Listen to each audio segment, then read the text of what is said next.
केंद्र सरकार ने एक महत्वपूर्ण और बहुप्रतीक्षित निर्णय लेते हुए अगली जनगणना में जातीय जनगणना कराने की घोषणा की है।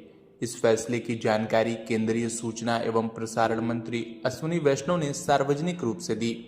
यह कदम न केवल प्रशासनिक दृष्टिकोण से अहम है, बल्कि इसके गहरे राजनीतिक और सामाजिक स्वार्थ भी हैं। Prime minister Shri Narendra Modi ji, the cabinet committee of political affairs has decided today, that is 30th April 2025, that caste enumeration should be included in the forthcoming census. इस फैसले को ऐसे समय में लिया गया जब बिहार जैसे राज्य जहां जातिगत राजनीति की गूंज सबसे अधिक सुनाई देती है, वहां चुनाव निकट हैं और पूरे देश में सामाजिक न्याय को लेकर बहस तेज है।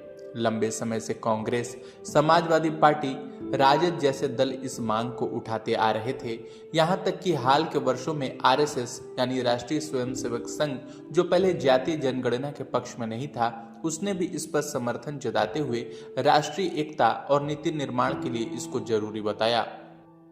भारत में पिछली बार जातियों की गिनती 1931 में हुई थी। इसके बाद से अब तक केवल अनुसूचित जाति और अनुसूचित जनजाति की गणना होती रही, जबकि अन्य पिछड़ा वर्ग की जनसंख्या का कोई आधिकारिक आंकड़ा नहीं है। यही कारण है कि ओबीसी वर्ग और सामाजिक न्याय के पक्षधर दल लंबे समय से जातीय जनगणना की मांग करते आ रहे हैं।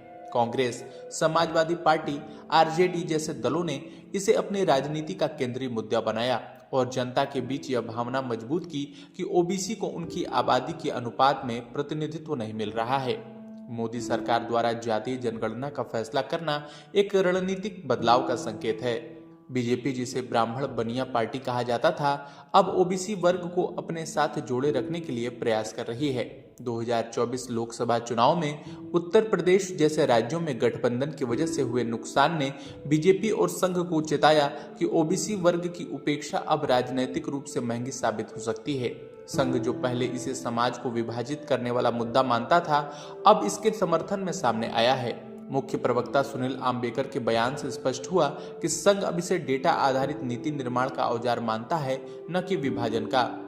जातीय जनगणना के जरिए यह स्पष्ट हो पाएगा कि देश में किस जाति की संख्या कितनी है और उसे कितनी सामाजिक, शैक्षणिक और आर्थिक सुविधा मिली है या नहीं मिली है। इससे सरकारी योजनाएं और आरक्षण की नीतियां सबसे सटीक और प्रभावी बन सकती हैं। विशेष रूप से ओबीसी वर्ग को इसका लाभ होगा, क्योंकि उनकी वर्तमान स्थिति का ठोस डाटा सरकार के पास नहीं है। इससे सामाजिक न्याय और समानता की दिशा में ठोस कदम उठाए जा सकते हैं। हालांकि जातीय जनगणना से समाज में सामाजिक न्याय की दिशा में मदद तो मिलेगी, लेकिन इसके राजनीतिक और सामाजिक दुष्प्रभाव भी हो सकते हैं। जातिगत आंकड़े आने के बाद समाज में वर्गीकरण और प्रतिस्पर्धा की भावना बढ़ सकती है। राजनीतिक दल जातीय आंकड़ों के आधार पर अपने समीकरण गढ़ सकते हैं, जिससे राजनीति में जातिवाद और अधिक मजबूत हो सकता है। इससे सामाजिक एकता को भी आघात लगने की संभावना है। यदि इस डेटा का इस्तेमाल केवल वोट बैंक की राजनीति के लिए हुआ, तो यह सामाजिक विभाजन को और गहरा कर देगा।